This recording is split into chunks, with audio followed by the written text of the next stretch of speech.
I'm Maya Chen, 28 years old, and I thought I knew exactly who my family was until one simple text message shattered everything I believed about my life. I was sitting in the airport departure lounge, exhausted from a successful business trip, when I sent what I thought was an innocent message to our family group chat: "Flight lands at 5 p.m., can someone pick me up?" My brother Jake's response came immediately, and it changed everything: "Ask your real family." The chat went silent.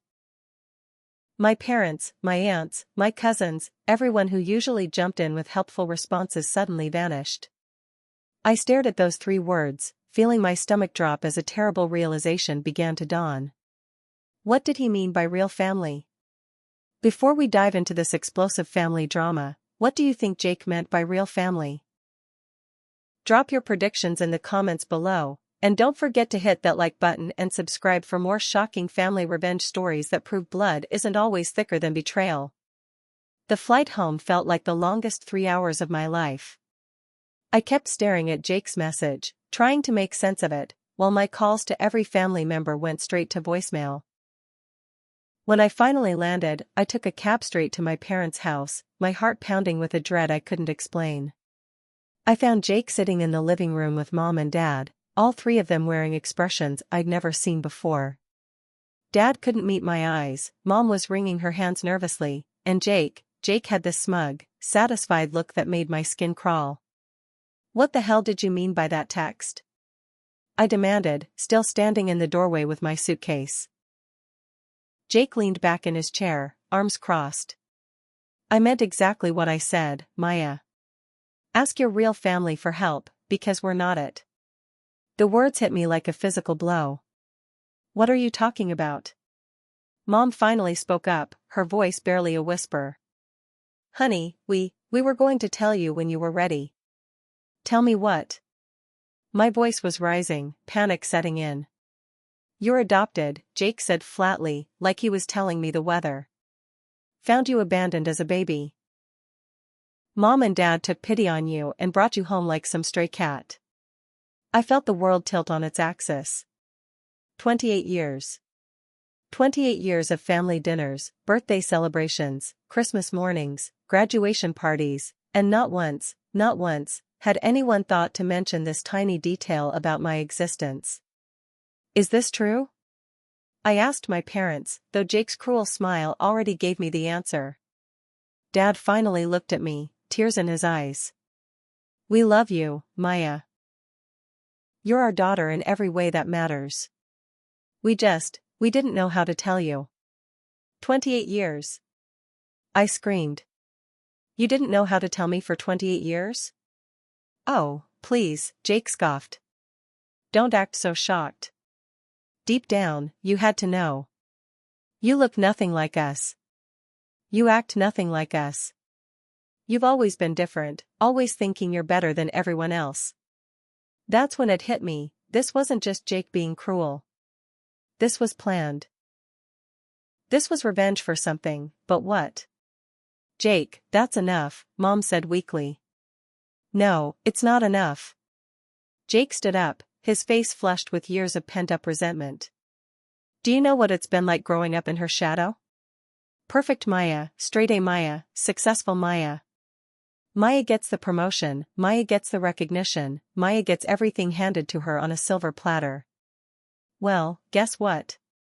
It's because she's not even really one of us." The pieces were falling into place now. Jake's increasing hostility over the years, his snide comments about my success, the way he'd undermine me in family discussions. This wasn't about me being adopted, this was about his own failures and jealousies. "You planned this," I said quietly.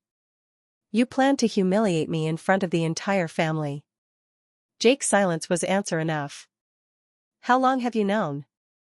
I asked my parents. "We've always known, sweetheart," Mom said. "But Jake only found out a few months ago. He was looking through old papers in the attic and found your adoption documents. A few months ago. Right around the time Jake had started being especially nasty to me, right around the time family dynamics had shifted in ways I couldn't put my finger on. And you all decided the best way to handle this was to let Jake ambush me in a group text message?" We didn't know he was going to, Dad started. Don't. I held up my hand. Just don't. Jake, you wanted to hurt me, and congratulations, you succeeded. But Mom, Dad, you've had 28 years to figure out how to have this conversation, and instead, you let your son weaponize it against me. I turned to leave, but Jake's voice stopped me. Where are you going to go now, Maya? Back to your fancy apartment, your successful job, your perfect life? Well, here's some news for you, none of it's real. You're not really a Chen. You don't belong anywhere. I looked back at him, seeing clearly for the first time the bitter, small man my brother had become. You know what, Jake? You're right. I don't belong here. Not with people who would use my adoption as ammunition in some pathetic sibling rivalry. I'm going to find out who I really am, and when I do, I'm going to remember exactly how my so-called family treated me when I needed them most. As I walked out the door, I heard Mom crying and Dad trying to calm Jake down. But all I could think about was Jake's satisfied smirk and the realization that this betrayal had been months in the making. I didn't sleep that night. Instead, I sat at my kitchen table with my laptop, researching everything I could about adoption records and private investigators. By morning, I had contacted 3 different agencies and hired Sarah Martinez, a PI who specialized in reuniting adopted children with birth families. But before I focused on finding my biological parents, I needed to understand the full scope of Jake's betrayal. Something told me this went deeper than just a cruel revelation. Sarah was thorough and discreet. Within a week, she had uncovered a pattern of manipulation that made my stomach turn. Jake hadn't just discovered my adoption and decided to weaponize it, he had been systematically working to isolate me from the family for months. Your brother intercepted several phone calls to your parents' house, Sarah explained during our meeting. The caller ID records show multiple attempts from someone trying to reach them about you specifically. Your brother took these calls and told the caller that you wanted no contact. My blood ran cold. What kind of calls? That's what we're going to find out. But Maya, there's more. I've been looking into your family's finances, and there are some irregularities. Several large loans taken out with your name as a co-signer, but the signatures don't match your handwriting. Jake had been forging my signature. Jake had been stealing from me while simultaneously sabotaging any chance I might have had to learn about my origins. Over the next few days, Sarah uncovered even more damaging information. Jake had contacted several of my professional connections, spreading rumors about my character and work ethic. He'd told people I was ungrateful, entitled, and difficult to work with. 2 potential job opportunities I'd been excited about had mysteriously fallen through, and now I knew why. The most devastating discovery came when Sarah showed me bank records proving that Jake had convinced our parents to lend him $30,000 for a business venture, using my supposed ingratitude as justification for why they should support him instead. He's been telling them for months that you think you're too good for the family, Sarah explained. He's painted a picture of you as the selfish, successful daughter who's forgotten where she came from. Meanwhile, he's positioning himself as the loyal son who deserves their financial support. But Jake had a secret of his own. Sarah's investigation revealed that the business venture was actually funding his gambling addiction.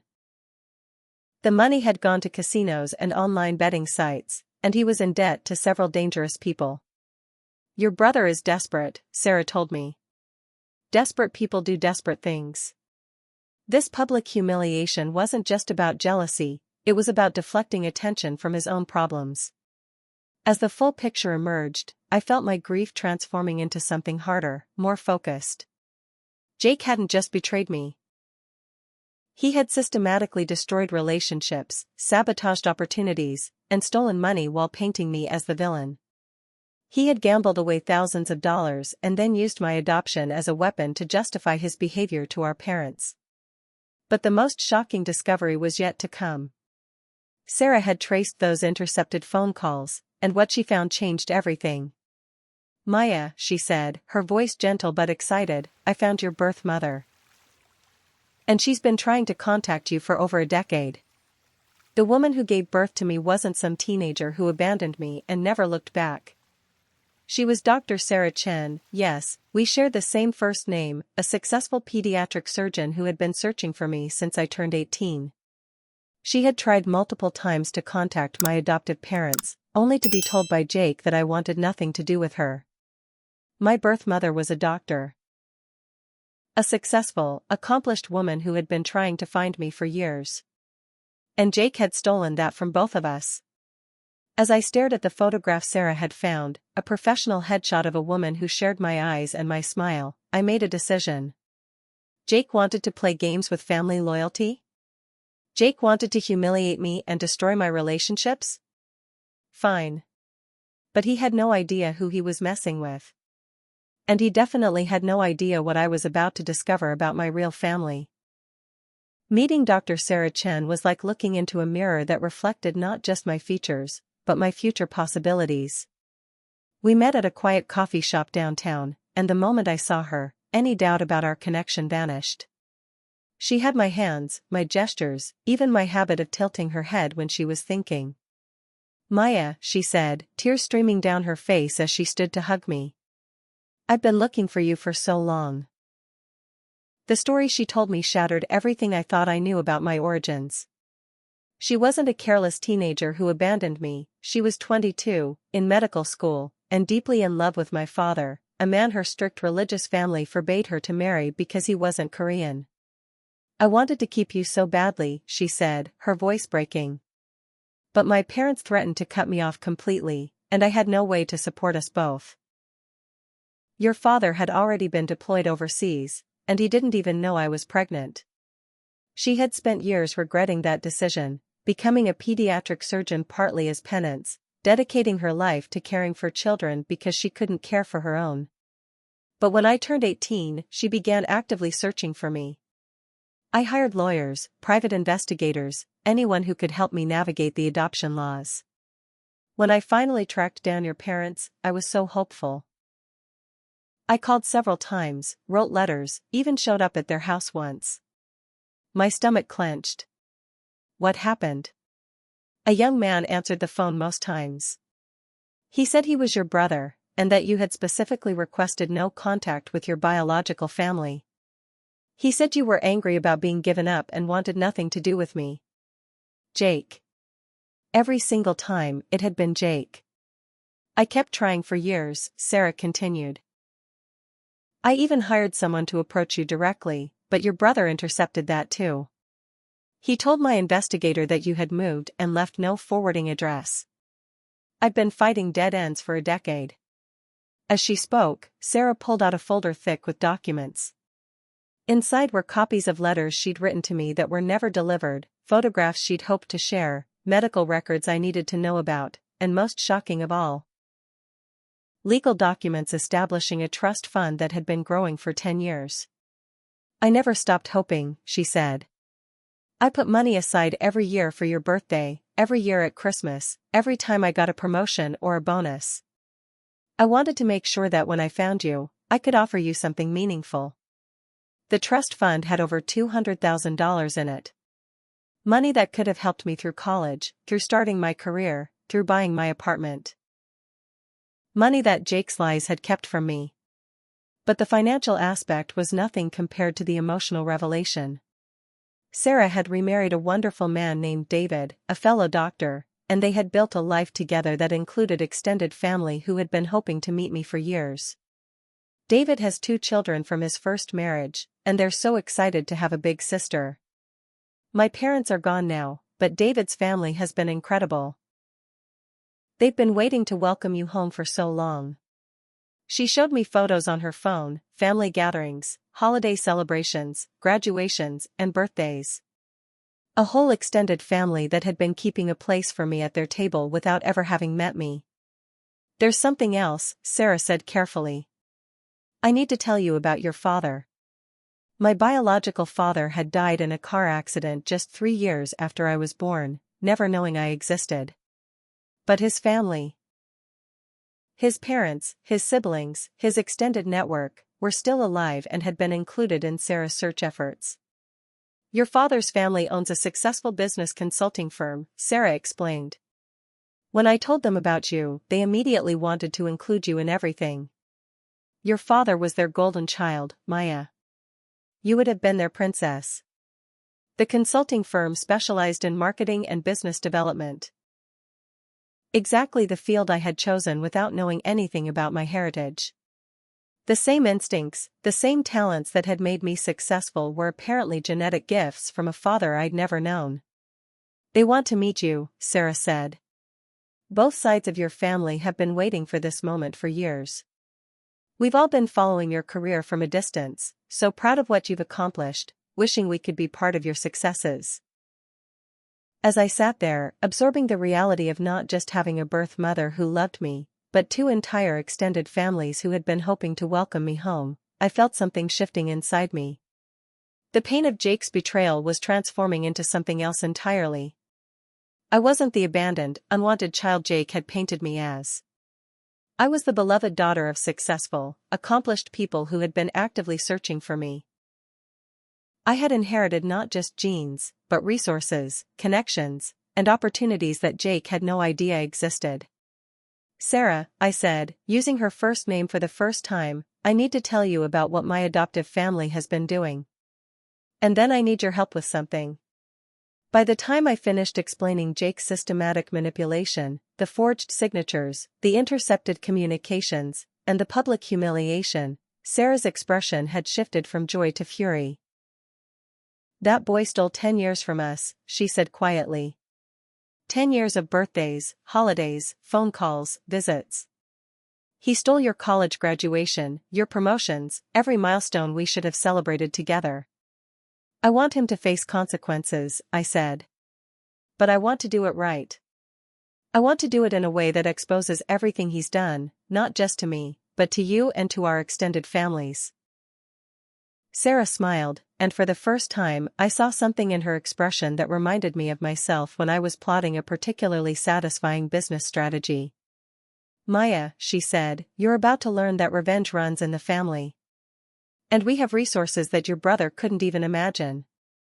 The next 6 weeks were a masterclass in strategic planning. Sarah introduced me to her husband David, who turned out to be not just a doctor, but a former prosecutor with an extensive network of legal contacts. My biological father's family welcomed me with the kind of enthusiasm that made me realize what genuine family support actually looked like. My paternal aunt, Jennifer Kim, ran the family consulting firm and immediately offered me a position that was both a significant promotion and a perfect cover for what we were planning. We're not just going to expose Jake, Jennifer explained during a family dinner that included more genuine warmth than I'd experienced in years with my adoptive family. We're going to systematically dismantle every lie he's built his narrative on. David's legal team began building a case for fraud, identity theft, and harassment.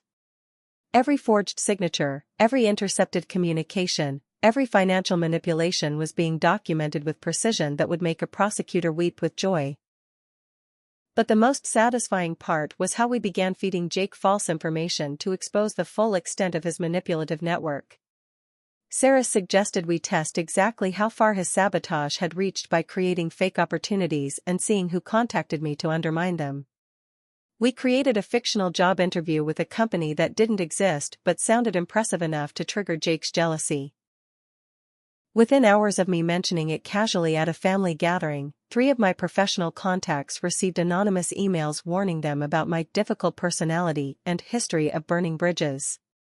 Jake had built an entire network of sabotage, and we were mapping every connection.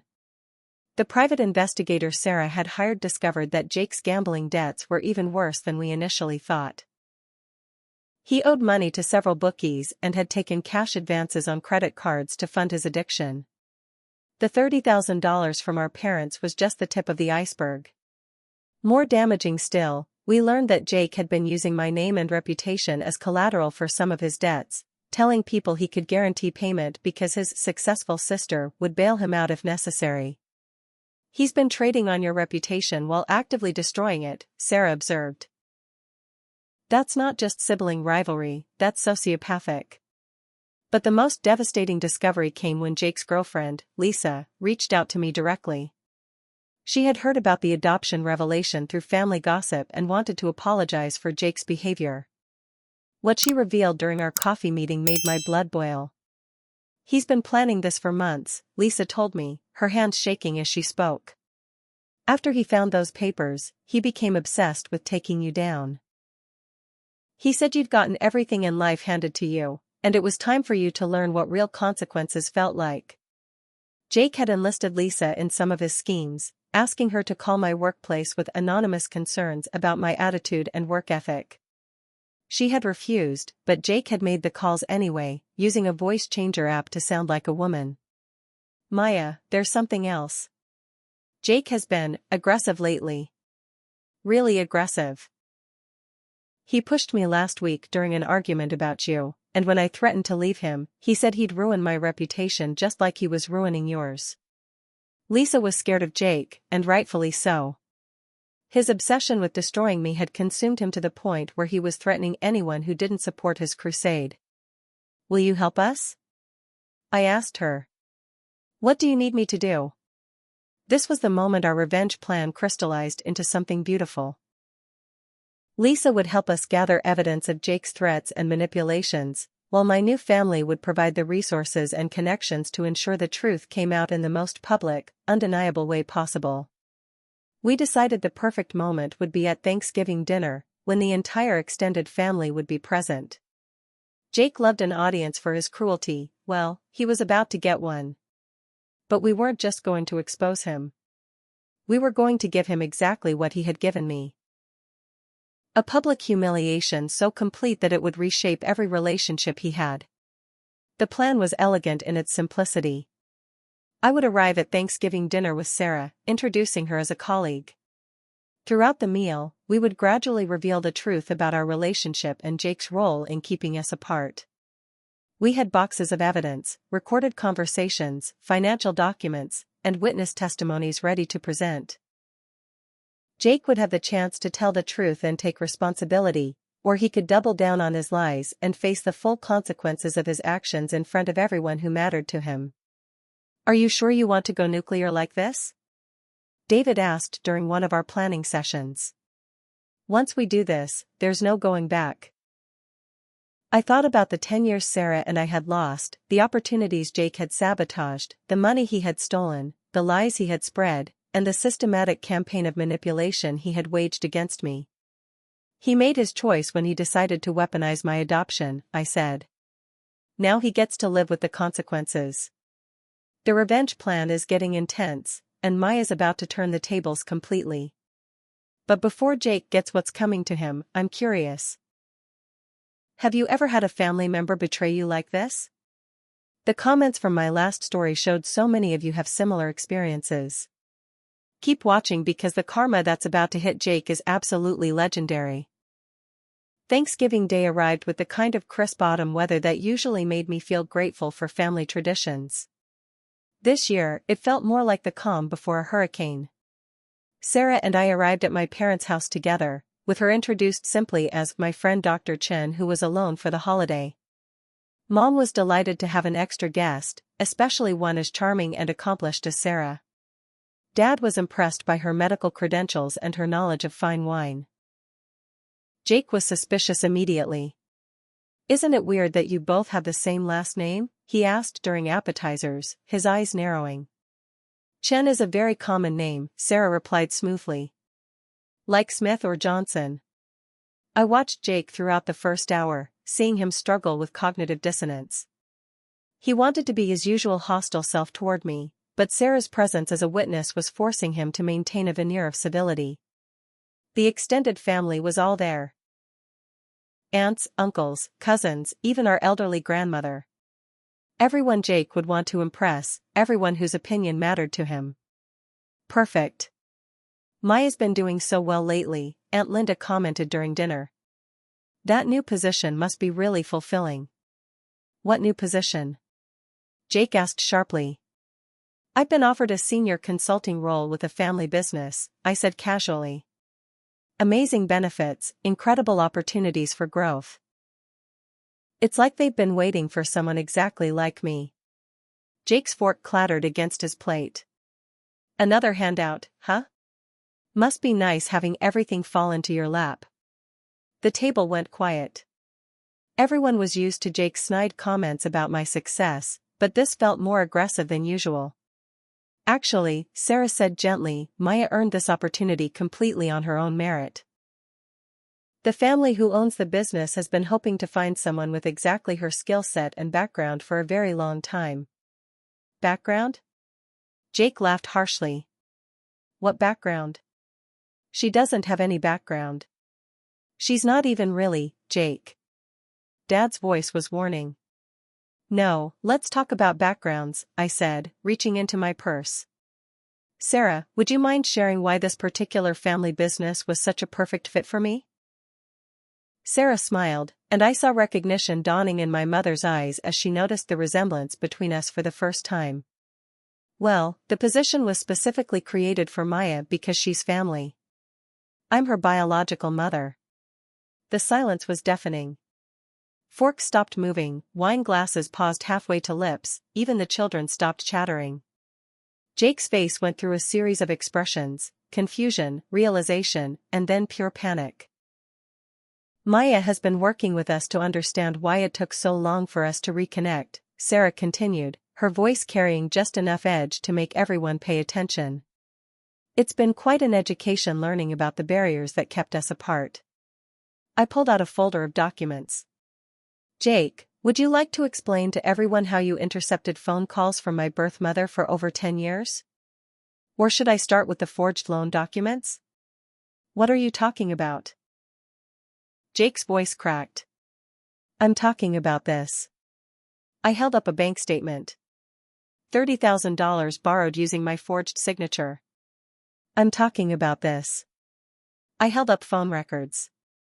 Dozens of calls from my birth mother that you answered, telling her I wanted nothing to do with her. Maya, what is this? Mom asked, her face pale. This is the truth about your son's systematic campaign to isolate me, steal from me, and sabotage my relationships. Jake didn't just discover my adoption and decide to be cruel about it, he's been weaponizing it for months while actively preventing me from connecting with my biological family. Sarah stood up, her professional composure intact but her eyes blazing. For 10 years, I searched for my daughter. For 10 years, I was told she hated me and wanted no contact. I missed her college graduation, her career milestones, every important moment of her adult life because your son decided to play God with our relationship. Jake tried to speak, but I continued. The intercepted calls are just the beginning. Jake forged my signature on loan documents, spread lies about me to professional contacts, and even convinced his girlfriend to help sabotage my reputation. All while telling you that I was ungrateful and selfish. I turned to address the whole table. Jake has a gambling addiction. The $30,000 you lent him? It went to casinos and bookies. He's in debt to dangerous people, and he's been using my reputation as collateral while simultaneously destroying it. Lisa, who had been invited as Jake's guest, chose that moment to speak up. It's true, she said quietly. Jake showed me the adoption papers and said Maya needed to be taken down a peg. He's been obsessed with ruining her reputation for months. When I refused to help, he threatened to destroy my life too. The family stared at Jake, who was looking around the table like a cornered animal. This is all lies, he said desperately. Maya's making this up because she's angry about finding out she's adopted. Sarah, or whoever you are, is probably some actress she hired. Sarah pulled out her own folder. I have DNA test results, medical records, birth certificates, and a decade worth of correspondence with adoption agencies and lawyers. Would you like to see them? I also have recordings, Lisa added, pulling out her phone. Jake recorded himself making some of those calls to Maya's employers. He thought it was funny. The dam broke. Evidence poured out onto the dining room table, documents, recordings, photographs, financial statements. 10 years of lies, manipulation, and betrayal laid bare in front of the entire family. Jake's face had gone from pale to gray. "You don't understand," he said to our parents. "She's always gotten everything. She's not even really our family, but you've always loved her more." "Stop talking," Dad said quietly. "No, I won't stop." Jake exploded. "She waltzes back in here with some woman claiming to be her mother, and suddenly I'm the villain? I'm the one who's been here. I'm the one who stayed. I'm the one who, you're the one who stole from us," Mom said, her voice deadly calm. "You forged your sister's signature and took $30,000. You're the one who sabotaged Maya's career opportunities while lying to us about her attitude," Dad added. "You're the one who kept a mother from her daughter for 10 years, Grandmother spoke up, her voice shaking with hashtag. The weeks following Thanksgiving were a whirlwind of consequences that reached every corner of Jake's life. The criminal charges came first: fraud, identity theft, and harassment. David's legal contacts ensured that everything was handled swiftly and thoroughly. Jake's attempt to claim the forgeries were family business fell apart when the evidence showed he'd been using my name and signature for gambling-related debts with external creditors. The district attorney was particularly interested in the identity theft charges, since Jake had been using my reputation as collateral with dangerous people. The gambling debts were even worse than we'd initially discovered. Jake owed over $75,000 to various bookies and casinos, and some of those creditors had been told they could collect from his successful sister if necessary. Learning that his sister was now aware of and documenting his activities made those creditors very unhappy with Jake. Lisa provided the police with recordings of Jake's threats against her and evidence of his increasingly erratic behavior. She had documented instances of verbal and physical aggression, painting a picture of someone whose obsession with destroying me had consumed him completely. "He would spend hours online, searching for ways to damage your reputation," Lisa told the investigators. "He created fake social media accounts to spread rumors, sent anonymous emails to your colleagues, and even contacted your apartment building management with false complaints about noise and parties." The scope of Jake's sabotage was staggering. He had been systematically attacking every aspect of my life for months, and now it was all coming out in legal proceedings that would be public record. My adoptive parents were devastated. Mom blamed herself for not seeing the signs, while Dad was furious that Jake had manipulated them into enabling his behavior. The $30,000 loan would never be repaid. Jake had no assets and no legitimate income. 28 years, Mom said during one of our difficult conversations. "We raised him for 28 years, and we never knew he was capable of this level of cruelty." "The signs were there," I replied, no longer willing to spare their feelings. "Jake has always been manipulative and vindictive. You chose to see it as sibling rivalry instead of addressing his behavior." The extended family dynamics shifted dramatically. Cousins who had always tolerated Jake's comments about my success were horrified to learn about the systematic campaign behind them. Aunts and uncles who had assumed our family tensions were normal sibling issues were demanding answers about how long my parents had enabled Jake's behavior. Grandmother, in particular, was ruthless in her condemnation. "I raised children during the Great Depression," she told anyone who would listen. "We had nothing, but we never lied, cheated, or stole from family. Jake is a disgrace to our name." The most satisfying consequence was watching Jake's social circle collapse. Friends who learned about the gambling addiction and financial fraud distanced themselves immediately. Professional contacts who discovered his attempts to sabotage my career began warning others about his character. Jake's girlfriend situation became public knowledge when Lisa filed for a restraining order, citing his threats and escalating aggression. The details in her court filing painted a picture of someone whose obsession with destroying me had made him dangerous to everyone around him. Meanwhile, my life was flourishing in ways I had never imagined possible. Working with my biological father's family business was like finding a missing puzzle piece. My natural instincts for marketing and strategy were amplified by their resources and connections. Jennifer, my paternal aunt, became both a mentor and a friend. "You have your father's gift for seeing the big picture," she told me during one of our strategy sessions. "But you also have something he never developed, the patience to execute long-term plans. Sarah and I were building a relationship that felt both new and ancient. We had the same laugh, the same analytical approach to problems, even the same preference for solving conflicts through strategic planning rather than emotional confrontation. "I spent 10 years wondering if you would forgive me for giving you up," Sarah told me during one of our weekly dinners. "I never imagined I'd need to help you forgive the people who raised you for enabling your brother's abuse." The trust fund Sarah had established provided me with financial security I'd never experienced. More importantly, it represented something Jake could never understand: genuine family support given freely, without conditions or manipulation. My new extended family welcomed me with enthusiasm that felt surreal after years of Jake's hostility.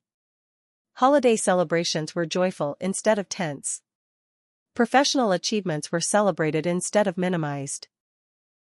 Success was seen as something to be proud of, not resented. Jake, meanwhile, was spiraling. The criminal charges meant he couldn't travel for work. The gambling debts and creditors meant he couldn't stay in his apartment. The family estrangement meant he had no financial safety net. He tried reaching out to me several times through mutual acquaintances, alternating between apologies and threats. The apologies claimed he'd been struggling with addiction and mental health issues. The threats promised to expose the truth about my fake family and manufactured evidence. I documented everything and forwarded it to my attorney.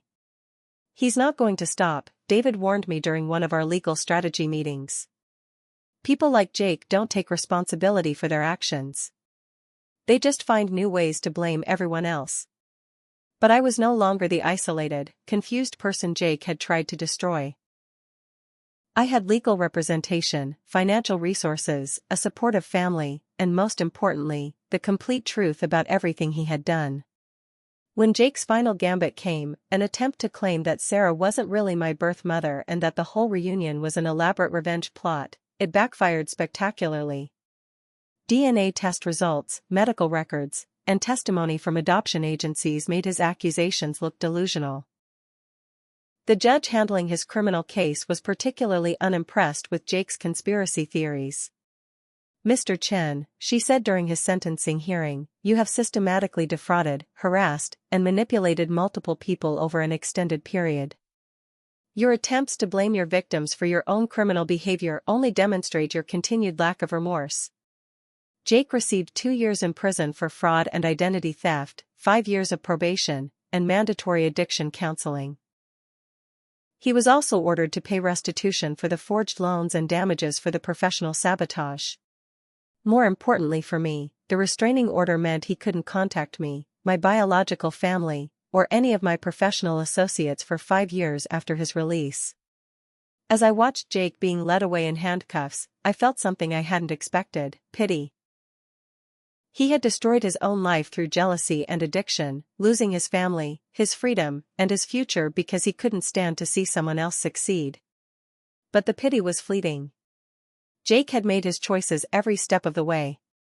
He had chosen manipulation over honesty, cruelty over kindness, and destruction over building something positive. I had chosen differently. And now I was living with the consequences of those choices. Consequences that looked like freedom, family, and a future unlimited by the toxic dynamics I'd left behind. 2 years later, I barely recognized the woman who sent that innocent text message asking for a ride from the airport.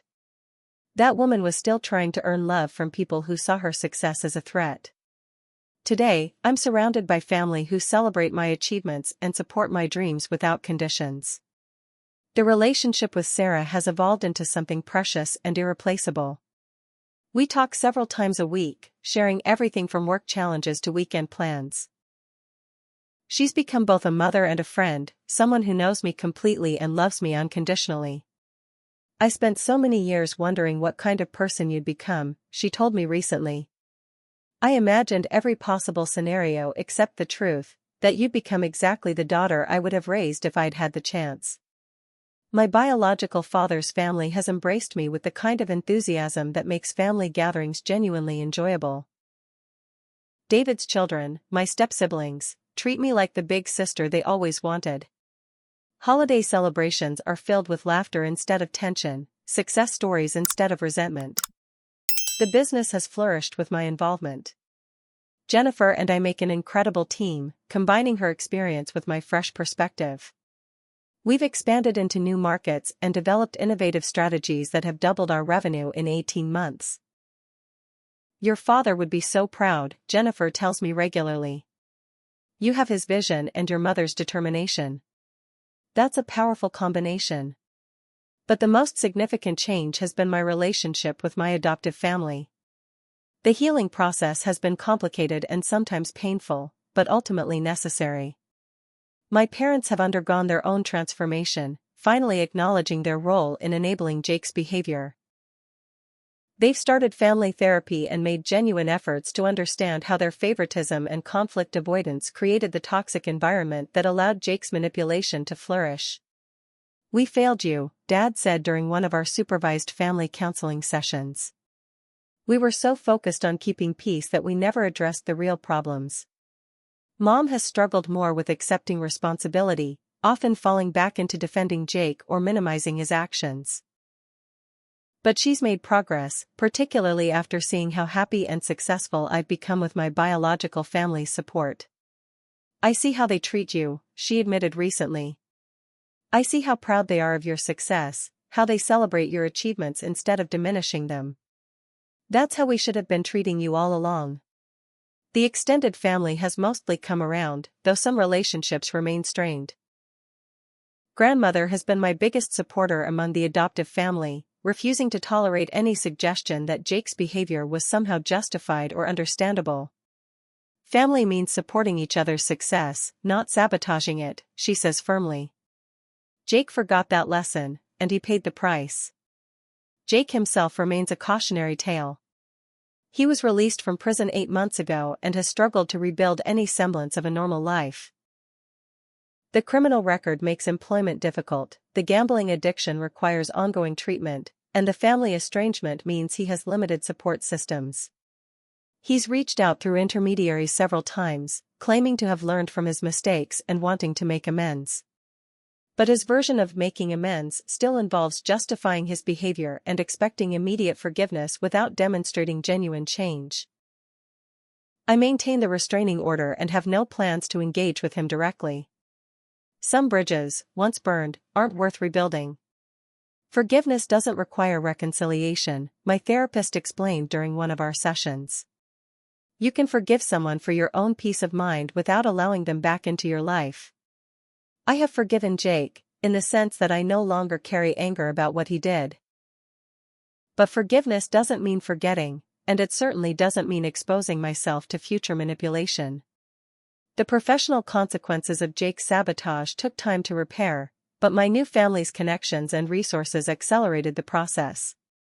People who had been fed lies about my character were eager to work with me once they learned the truth about the source of those rumors. Your reputation speaks for itself now, one former colleague told me. Whatever your brother was saying, your actual work performance tells a completely different story. The financial recovery has been even more dramatic. The trust fund Sarah established, combined with my expanded role in the family business, has given me security I never thought possible. More importantly, it's allowed me to help other adoptees navigate similar challenges. I've started volunteering with adoption reunion services, helping other families work through the complex emotions and logistics of reconnecting. My story has become a resource for people dealing with family manipulation and sabotage. Your experience shows that family loyalty isn't about accepting abuse, one workshop participant told me. It's about choosing people who actually support your well-being. That's become my guiding principle. Family is about choice, not just biology or adoption papers. The people who deserve space in my life are those who celebrate my success, support my growth, and treat me with respect and kindness. Jake chose jealousy, manipulation, and cruelty. He chose to see my success as his failure, my happiness as his deprivation. Those choices cost him everything that actually mattered: family relationships, personal integrity, and the possibility of building something positive. I chose differently. When faced with his betrayal, I chose truth over comfortable lies. I chose healthy relationships over toxic loyalty. I chose to build something new rather than trying to repair something fundamentally broken. The consequences of those choices have been transformative. I have a career I love, family relationships that nourish me, and a sense of self-worth that isn't dependent on other people's approval or validation. Looking back, I can see that Jake's cruel revelation about my adoption was actually a gift, though not in the way he intended.